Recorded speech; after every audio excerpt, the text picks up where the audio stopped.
महाराष्ट्राचे उपमुख्यमंत्री आणि लोकप्रिय नेते सन्माननीय अजितदादा पवार यांचं आज सकाळी धक्कादायक आणि दुःखद असं निधन झालेलं आहे।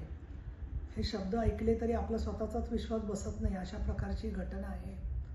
सलग 7 वेळेला विधानसभेवरती माननीय अजितदादा निवडून आलेले होते आणि 1991 साली त्यांनी लोकसभेचे खासदार म्हणून फॉर्म भरलेला होता। 1991 साली त्यांनी ज्याला फॉर्म भरला त्यावेळेपासून ते आत्तापर्यंत इतकी वर्ष, म्हणजे जवळजवळ 30-35 वर्षाचा माझा त्यांचा परिचय होता। अनेक गोष्टींचा अभ्यास त्यांचा होता।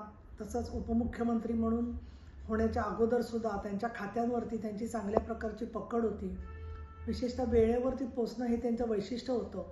कोविडच्या काळातसुद्धा सातत्याने त्यांनी बैठका घेतल्या आणि तिथे जनतेला दिलासा देण्यासाठी अनेक निर्णय त्या काळामध्ये आम्ही पुण्याच्या प्रशासनाबरोबर घेतले।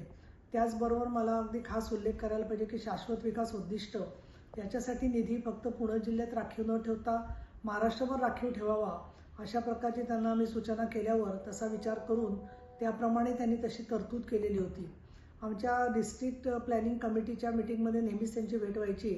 तशीच मी विधान परिषदेचे उपसभापती झाले 19 मध्ये, तेव्हापासून आत्तापर्यंत 7 वर्ष प्रत्येक बिझनेस ॲडव्हायझरी कमिटीला किंवा अन्य बैठकांना माननीय अजितदादा व्यासपीठावर असायचे, आम्ही बरोबर काम केलेलं आहे।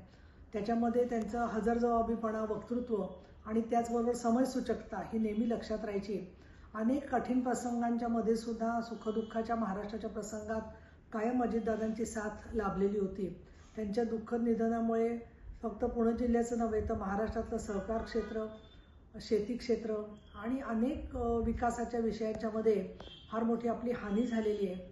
अनपेक्षित अशा या धक्क्यामुळे त्यांचे कुटुंबीय, त्याचबरोबर सगळे आम्ही कार्यकर्ते, पदाधिकारी, सर्व पक्षांचे लोक हे खूप अजूनही धक्क्यामध्ये आहोत। सावरणं फार अवघड होतं आहे।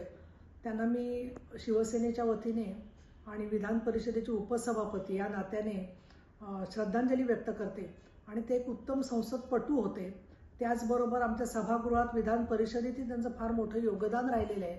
त्याबद्दल त्यांची आठवण आमच्या मनामध्ये कायम राहील आणि त्यांच्या कुटुंबियांना आणि सर्वांनाच हे दुःख सहन करण्याची शक्ती ईश्वर देवो, अशा प्रकारची अपेक्षा मी व्यक्त करते।